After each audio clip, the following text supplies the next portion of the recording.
Welcome to Saturday's Thought for the Day. If you haven't already read today's passages, you may like to try Judges 7 now.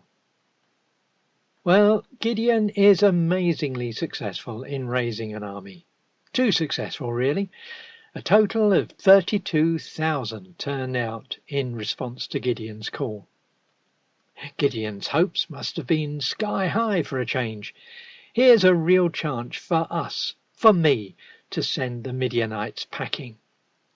But God wants to do two things. First, to deal with the oppressors of his people.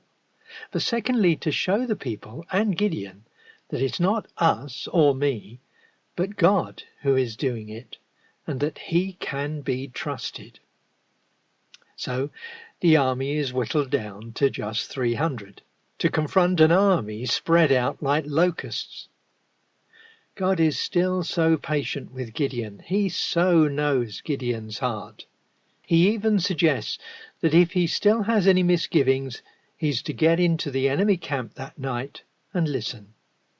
And, of course, Gideon still has misgivings and takes God up on his offer.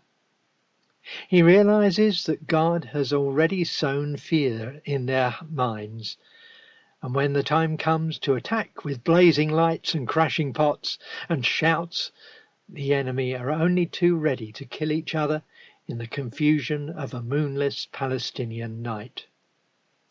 The army defeated the Midianites, but Gideon had faced a far stronger enemy of doubt and fear within, and God patiently saw him through his struggles.